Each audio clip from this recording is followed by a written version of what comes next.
नमस्कार दोस्तों, GK Arjun sir के चैनल पे आपका एक बार फिर स्वागत है। यूपी पीजीटी भूगोल रिवीजन क्लास 24 में। तो चलिए वीडियो प्रारंभ करते हैं। वीडियो प्रारंभ करने से पहले आपसे एक छोटी सी रिक्वेस्ट, अभी तक आप हमारे चैनल पर नए हैं तो प्लीज़ इस चैनल को सब्सक्राइब करें। सब्सक्राइब करने के बाद बेल आइकन की घंटी को क्लिक करना ना भूलें, ताकि जब भी मैं अगला वीडियो अपलोड करूँ उसका नोटिफिकेशन आपके मोबाइल पर सबसे पहले पहुँचे। तो चलिए वीडियो प्रारंभ करते हैं।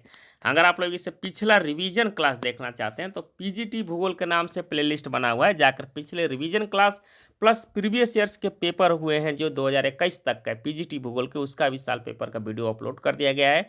उसको भी आप लोग देखना चाहें तो देख सकते हैं। तो चलिए आज का वीडियो प्रारंभ करते हैं और लेते हैं यहाँ पर क्वेश्चन नंबर 25 से।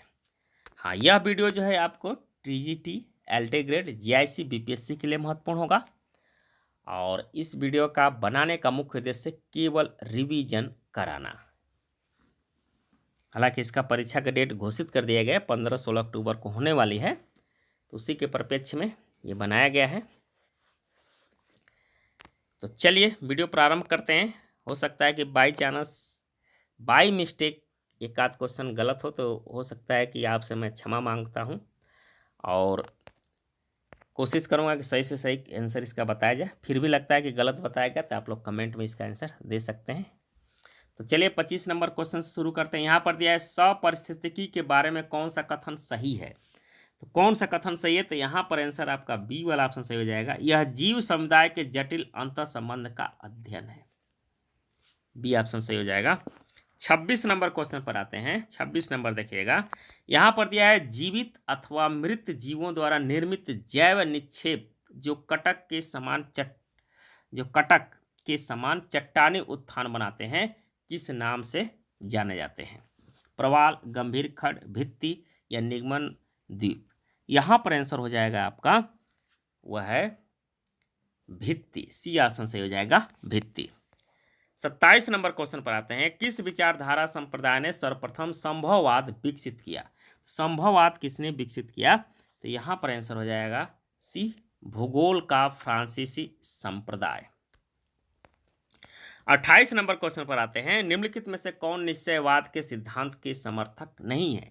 यहाँ पर दिया है वुल्फ हैंग हार्टेग, आर साल्टसार्न या ओ एच स्पैट या उपयुक्त सभी। यहाँ पर आंसर हो जाएगा 28 का डी, उपयुक्त सभी। उपयुक्त सभी। 29 नंबर क्वेश्चन पर आते हैं। नगरों के आकार और उनकी श्रेणी के बीच नियमितता पर सर्वप्रथम किसने गौर किया। जिफ, जेफरसन, ऑर्सबास या क्रिस्टालर। यहाँ पर आंसर हो जाएगा आपका और बास। सी ऑप्शन यहाँ पर सही हो जाएगा। 30वें नंबर क्वेश्चन पर आते हैं। भूगोल में आदर्शवाद के समर्थक निम्नलिखित में से कौन है। भूगोल में आदर्शवाद के समर्थक निम्नलिखित में से कौन है। गुल्के, गिलबर्ट, सैमुअल्स, पोकाक। यहाँ पर आंसर हो जाएगा आपका गुल्के। ए ऑप्शन सही हो जाएगा, गुल्के। 31 नंबर क्वेश्चन पर आते हैं। 31 नंबर देखिएगा, यह कथन की वो पद्धति किसके द्वारा व्यक्ति उन लोगों जिनकी क्रियाओं को यह स्पष्ट करना चाहता है उनकी सोच के बारे में पुनः विचार कर सकता है, मानव भूगोल में किसके निदर्शन का संकेत करता है। परिघटनावाद, आदर्शवाद, अस्तित्ववाद, प्रत्यक्षवाद। यहाँ पर आंसर हो जाएगा आपका बी, आदर्शवाद। 32 नंबर क्वेश्चन पर आते हैं। भूगोल की आत्मा एवं उद्देश्य के आमूलचूल रूपांतरण के लिए निम्नलिखित में से क्या उत्तरदायी है। उत्तराधुनिकतावाद, मानवतावाद, संरचनावाद या मात्रीकरण अथवा परिमाणन। इसका जो आंसर हो जाएगा 32 का वह है आपका डी, मात्रीकरण। 32 का डी, मात्रीकरण। 33 नंबर क्वेश्चन पर आते हैं। वेगनर के अनुसार महाद्वीपीय विस्थापन के लिए निम्नलिखित में से कौन सा बल शक्ति उत्तरदायी है। तो वो बल शक्ति है ज्वारीय बल। यहाँ पर आंसर ए सही हो जाएगा, ज्वारीय बल। 34 नंबर क्वेश्चन पर आते हैं। जनगणना 2011 के अनुसार जनसंख्या का उच्चतम घनत्व किस राज्य, संघ या क्षेत्र में सूचित करता है। चंडीगढ़, पश्चिम बंगाल, केरल, महाराष्ट्र। यहाँ पर आंसर हो जाएगा चंडीगढ़। 35 नंबर क्वेश्चन पर आते हैं। यदि किसी क्षेत्र का आर्थिक भूदृश्य अपने सबसे बड़े शहर की 4 लाख की जनसंख्या के साथ केंद्रीय स्थान तंत्र के परिवहन सिद्धांत पर आश्रित है, तो पहले क्रम के छोटे शहर की जनसंख्या का आकार निम्नलिखित में से क्या होगा? 3 लाख, 2 लाख, 1 लाख या 0.5 लाख। यहाँ पर जो आंसर हो जाएगा वह है 1 लाख। सी ऑप्शन सही हो जाएगा, 1 लाख। 36 नंबर क्वेश्चन पर आते हैं। क्षेत्रीय व्यवस्था आवास गृहों के प्रकार तथा अधिवास पैटर्न की अवधारणा को सर्वप्रथम सम्मिलित करते हुए अधिवास भूगोल को किसने परिभाषित किया? मेटजन, स्टोन या हटिंगटन या ट्रेवर था। यहाँ पर आंसर हो जाएगा आपका मेटजन। 36 नंबर का आंसर हो जाएगा आपका ए मेटजन। 37 नंबर क्वेश्चन पर आते हैं। 37 नंबर देखिएगा। छितरेपन या विरलता बोलते हैं, विरलता से बसे देशों में उद्योगों का विकास धीमा होता है। क्यों धीमा होता है, क्योंकि इसका कारण क्या है पूछा जा रहा है। तो इसका जो 37 का आंसर होगा वह सी है, यानी कुशल श्रम की कमी कम जनसंख्या उपयुक्त बाजार नहीं प्रदान करती है। तो यहाँ पर सी आंसर हो जाएगा। ए और बी यहाँ पर दोनों सही है। 38 नंबर क्वेश्चन पर आते हैं। निम्नलिखित देशों में से किसमें जनसंख्या घनत्व तो सबसे अधिक है? बांग्लादेश, पाकिस्तान, श्रीलंका, भारत। यहाँ पर आंसर हो जाएगा आपका बांग्लादेश। 38 का ए सही हो जाएगा, बांग्लादेश। 39 नंबर क्वेश्चन पर आते हैं। निम्न आयु समूह में जनसंख्या का आकार उन देशों में बड़ा होता है जहां जन्म दर उच्च हो, जन्म दर निम्न हो, मृत्यु दर उच्च हो, मृत्यु दर निम्न हो। यहाँ पर आंसर हो जाएगा ए जन्म दर उच्च है। 40 नंबर क्वेश्चन पर आते हैं। किन देशों में आयु लिंग पिरामिड का आधार विस्तृत तथा शिखर संकीर्ण होता है? विकसित देश, विकासशील देश, अल्प विकसित देश या उपयुक्त में से कोई नहीं। यहाँ पर आंसर हो जाएगा आपका विकासशील देश। बी ऑप्शन सही हो जाएगा, विकासशील देश। 41 नंबर, चलिए इसको छोड़ते हैं। हाँ, 42 नंबर स्क्रीनशॉट ले लीजिएगा। इसका आंसर आप लोग बताइएगा। स्पष्ट यहाँ पर आंसर हमको नहीं आ पा रहा है। तो स्थानांतरित खेती के संबंध में कौन सा युग्म सुमेलित नहीं है पूछा है, तो स्क्रीनशॉट लेकर इसका आंसर कमेंट में दे दीजिएगा। 42 का कौन सा आंसर इसमें सही होगा।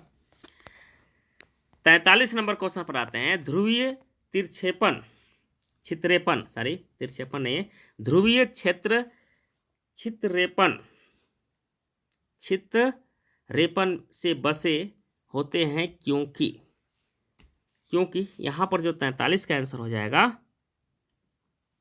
वो आपका ए सही है। निम्न तापमान के कारण उपज तैयार होने का समय कम होता है। 44 नंबर क्वेश्चन पर आते हैं। अभ्रक का मुख्य उत्पादक देश कौन सा है? इसका आंसर आप लोग बताइएगा। आसान है ये, ऐसे क्वेश्चन एक पूछे जाते हैं। तो इसका आंसर आप लोग कमेंट में बताइएगा। भारत होगा या चीन, दो बता दिए गेस आपको। अभ्रक का मुख्य उत्पादक देश कौन सा है, भारत या चीन? दो में से आपको एक ही आंसर होगा, हिंट दे दिए हैं। आसान क्वेश्चन है, आप लोग बता लेंगे कौन सा रहेगा। इसका आंसर कमेंट में आप लोग बताइएगा 44 का। 45 नंबर क्वेश्चन पर आते हैं। क्वेश्चन नंबर 45 देखते हैं। चलिए इसको सम्मिलित करते हैं। यहाँ पर दिया है प्राथमिक क्षेत्र, तो खेती है। प्राथमिक क्षेत्र क्या है? खेती है। गौण द्वितीय क्षेत्र क्या है? यह हस्तकरघा वस्त्र वाला है। तृतीय क्षेत्र क्या है? कारोबारी। तृतीय क्षेत्र आपका परिवहन सेवाएं हैं, चतुर्थ महाकल्प ये कारोबारी है। यानी 45 का जो आंसर हो जाएगा वह है आपका बी वाला ऑप्शन क्या है, सही है। 45 का बी यहाँ पर मिलाइएगा। 45 का बी ऑप्शन यहाँ पर स्क्रीनशॉट ले लीजिएगा। बी वाला ऑप्शन आपका क्या है, सही हो जाएगा। 45 का, ये 45 नंबर क्वेश्चन है, इसका बी ऑप्शन सही हो जाएगा। 46 नंबर क्वेश्चन पर आते हैं। ये भी सुमेलित करने वाला ही प्रश्न है। चलिए इसको भी सुमेलित कर देते हैं। प्रक्रमण दिया है, प्रोसेसिंग जिसको बोलते हैं इंग्लिश में। यहाँ पर मुख्य आगते कच्चा माल हो जाएगा। एक का 2 बी रचनाकारी गतिविधियाँ, तो ये इनपुट्स वाला हो जाएगा आगते। बी का ए का 2 बी का 1 समाकलनात्मक गतिविधियाँ, ये होगा इनपुट प्रक्रमित वाला, सी का 4 और डी का 3rd। इस प्रकार ये सुमेलित है। तो यहाँ पर जाएंगे तो 46 नंबर क्वेश्चन होगा, इसका बी वाला ऑप्शन सही हो जाएगा। 46 का बी ऑप्शन मिला लीजिएगा, 46 का बी। 47 नंबर क्वेश्चन पर आते हैं। प्रति इकाई कृषि भूमि के संदर्भ में क्या व्यक्तियों की संख्या कहलाती है? आर्थिक घनत्व, कायिक घनत्व, गणितीय घनत्व, कृषि घनत्व। यहाँ पर आंसर हो जाएगा कायिक घनत्व, बी ऑप्शन सही हो जाएगा। 48 नंबर क्वेश्चन पर आते हैं। पादप तथा पशु जीवन के भौतिक निर्धारकों को मिलाकर वैश्विक पैमाने पर प्राकृतिक क्षेत्रों की शानदार योजना किसने प्रस्तावित की? अर्नस्टेड, हर्बर्टसन, या विटल से, या डिकिंसन। यहाँ पर आंसर हो जाएगा हर्बर्टसन, बी ऑप्शन सही हो जाएगा। 49 नंबर क्वेश्चन पर आते हैं। ब्रूनिस ने मानव भूगोल के अनिवार्य तथ्य के रूप में किसका जिक्र नहीं किया है? तो विनिर्माण के तथ्य का जिक्र नहीं किया है। 50 नंबर क्वेश्चन पर आते हैं, अंतिम क्वेश्चन आज के लिए। निम्नलिखित कारकों में से मतदान व्यवहार को कौन सा कारक प्रभावित नहीं कर रहा है? धर्म, जाति, साक्षरता का उच्च स्तर, या भू ज्योत का आकार। यहाँ पर आंसर हो जाएगा आपका भू ज्योत का आकार। तो ये थे क्वेश्चन आज के लिए। तो उम्मीद करता हूँ कि वीडियो आपको पसंद आया होगा। पसंद आए तो इसको लाइक करें, अपने दोस्तों के आदेश देख शेयर करें। धन्यवाद दोस्तों, जय हिंद, वंदे मातरम। मिलते हैं फिर अगले वीडियो में।